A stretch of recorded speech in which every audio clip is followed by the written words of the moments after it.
Fala galera, beleza? Bem-vindos ao canal O Gerador de Riqueza, Felipe por aqui, espero que todos estejam muito bem. Hoje, terça-feira, dia 24 de junho de 2025, nós vamos falar sobre a Vale. Tem caroço nesse angu? Então nós vamos tentar aqui entender um pouquinho fatores de curto prazo que influenciaram nessa queda. Além disso, Engie 3, nós tivemos também hoje uma forte alta em Engie 3, tá? O papel subindo fortemente hoje, um daqueles ativos que faz parte da carteira ali em menor proporção, mas tem a perspectiva no setor de transmissão e essa trégua também no segmento aí que nós tivemos agora entre Irã e Israel, uma leve trégua, ao menos no curto prazo, hoje aí foi um fator que também influenciou o Petrobras, tá? Com a queda no preço do petróleo. É sobre isso que iremos falar no decorrer desse vídeo.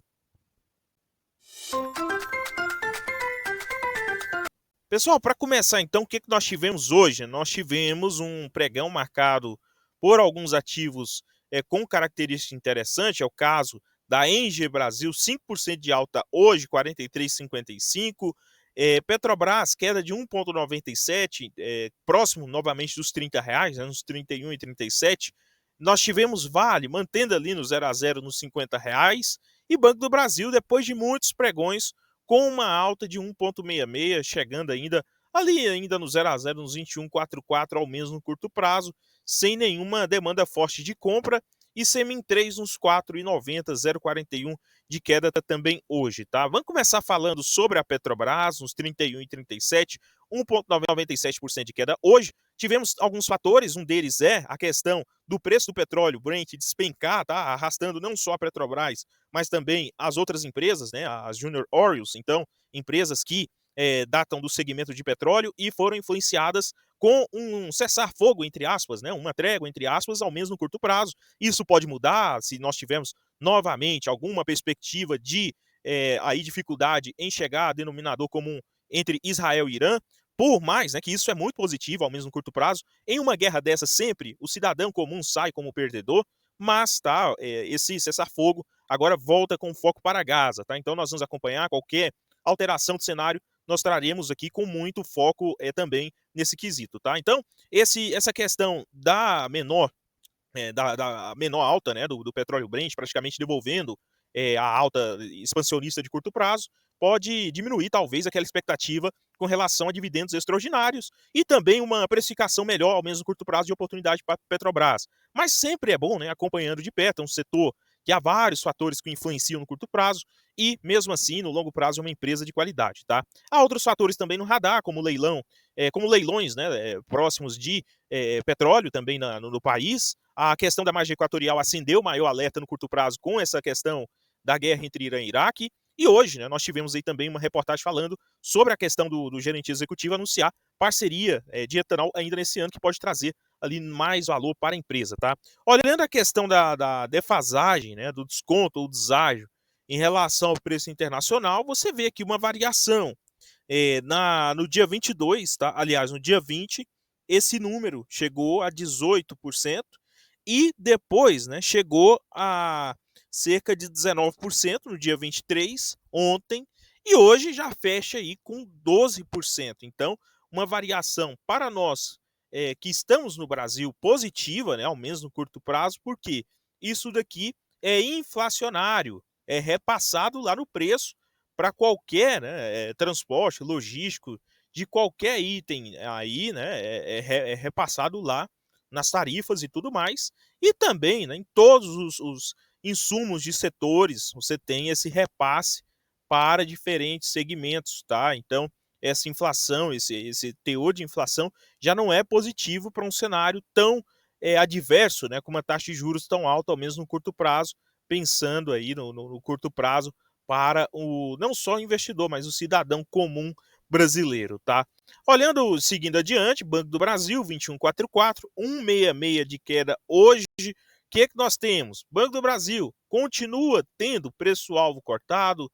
É, Além disso, expectativa de dividendos cortado, tá? Recente, eu vi muitas expectativas agora. A média para o ano todo é esperado 1,92 líquido de dividendo por ação. Qual que foi o bancão agora que fez mais um corte aí na expectativa em Banco do Brasil?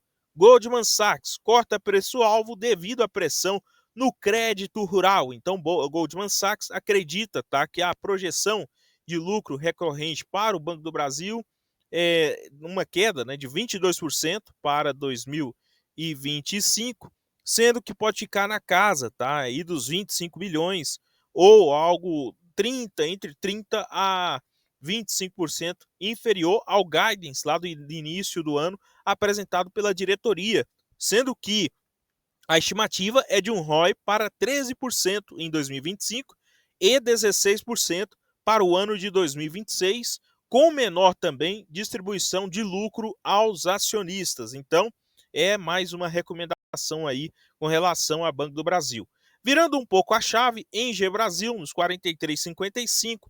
Muito tempo que eu não via Engie acima dos 42, eu já tinha visto recente ela nos 41, 40, mas não acima dos 42 e muito acima lá dos 38, 39 reais. Alguns fatores, um deles que eu gostaria de chamar a atenção dos investidores é sobre a ANEEL, aprovar o único leilão do ano, tá? Marcado para outubro. É um leilão aí, é considerado médio, né? 8 bilhões de reais, 11 lotes, tá? Um dos ativos que pode estar aí no meio de tudo isso, uma das empresas, aliás, que pode estar atrás desses ativos, é a Engie Brasil, que tem capacidade e busca crescimento no desenvolvimento desse setor dentro aí da sua subsidiária de transmissão, tá? O que nós tivemos? Uma entrevista recente, se eu não me engano, ontem, ou foi hoje, do diretor da Engie Brasil, que ele falava, tá, que o plano de 8,5 bilhões em renováveis de transmissão até 2027 se mantém pela questão aí de trégua, né, entre Irã e Israel, no qual poderia ficar mais caro o fator preço de custo dessas obras e tudo mais, tá? Então são fatores que também influenciam em diferentes segmentos, com um teor inflacionário maior, repasse maior, também na hora de você fazer aquisição para a construção desses projetos. Esse era o pensamento e dúvida no curto prazo, então isso pode ter sido uma mola compressora no preço das ações de Engie Brasil. Olhando para a Vale, nos R$ 50, só nos últimos 5 dias são mais de 5% de queda. Lembrando que, pessoal, normalmente a Vale ela faz anúncio dos proventos junto com o anúncio dos resultados ou também anúncio dos proventos no mês de julho ou até mesmo no mês de agosto para pagamento em setembro, tá? Então preste atenção nesses detalhes. Claro que a análise que você irá fazer não é só relacionada a isso, tem que ser a mais fatores, mas é um dos fatores aí para quem tem ação e quer continuar mantendo ou comprando mais no longo prazo. Nós vamos falar sobre essa Bamin, tá? No qual o governo, há cerca de 2, 3 meses e no ano passado, ele vinha insistindo para a Vale fazer a compra desse ativo, tá? Só que a Vale desistiu da compra, isso trouxe uma intriga dentro ali do conselho, segundo informações da Vale, tá? E essa compra não foi realizada pela falta de viabilidade em projeto de 31 bilhões com relação à Bamin. Lembrando que essa empresa que ela tem parte dela, segundo o governo, né, defende esse investimento nessa mineradora pela questão da ferrovia e do terminal portuário, tá? A preferência do negócio vigorava, tá? Até o fim de maio, então já venceu. E, entretanto, né, a Vale, a Cedro e o BNDES miram na operação da mina e ferrovia e buscam interessado no porto. Essa reportagem de agora, dia 12 de junho, voltando à tona novamente essa discussão, tá?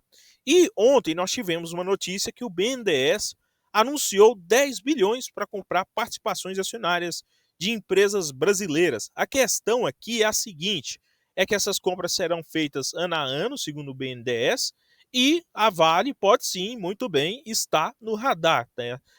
No meio de tudo isso. Claro que 10 bilhões em relação ao valor de mercado da Vale, claro, não será recomprado só na Vale, né? Não será feito compra de posição só na Vale, mas hoje, né, uma compra aí seguida em Vale 3 representa uma recuperação no papel e também talvez um voto aí maior, mais votos dentro do conselho da Vale com relação ao BNDES, que no final é o governo federal, tá? Nós vamos acompanhar se é isso mesmo que o mercado está precificando.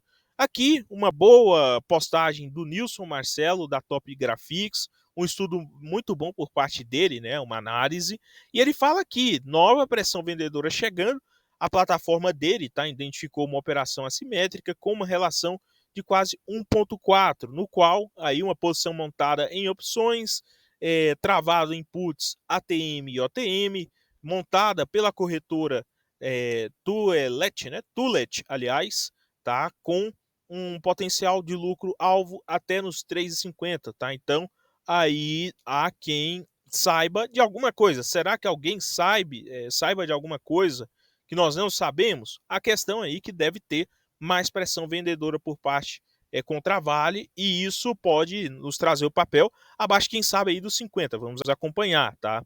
A questão aqui também sobre janela de oportunidades da Vale é que ela negocia, né, aí a média do PL abaixo, né, então no último vídeo que eu trouxe, ela ainda negociava ali bem próximo da média, o PL negociava próximo da média, que é de 7,65 vezes, e agora negocia 7,2 vezes. Não dá para olhar para Vale só pelo PL, tá? Porque tem alguns anos aqui, como é o caso lá do ano de 2018, 19, depois teve a alta do minério de ferro, 2020, 21, que o PL foi lá em cima, então já ficou negativado. Então há vários fatores, não dá para olhar essa média aqui tão a sério. Agora, olhando para o preço sobre valor de patrimonial, nós temos aqui já uma série seguida, né, de janela, tá? Lembrando que de 2015 até 2019, Vale negociou, tá? Ali abaixo, bem próximo de uma vez o preço sobre valor de patrimônio. Ficou ali 3, 4 anos negociando bem próximo de uma vez o preço sobre valor de patrimônio. Depois, 4 anos, alta no preço do minério de ferro. O que aconteceu? Acima, né? Vale 3 negociou acima do preço sobre valor de patrimônio. E agora já são 2 anos, né? Contando com esse ano, bem próximo aí de uma vez. Isso pode ser um sinal, quem sabe, aí, de que o papel estaria num momento, né, de você acompanhar melhor, estudar melhor o ativo, tá? Olhando o lucro por ação, mesma coisa do preço sobre lucro, tá? Há momentos de pico ali, 2022, 2021, no qual a empresa lucrou muito e o seu lucro por ação subiu muito, e a média vai lá em cima, né? Mas há momentos também, 2015 prejuízo, 2016 muito baixo, 2018 também. A questão aqui para olhar para lucro por ação é: será que o mercado já estaria precificando esse cenário? É bem provável que sim. E um lucro por ação ali de 4, 5 reais, 6 reais no máximo, tá? Para os próximos 2 anos. Vamos acompanhar.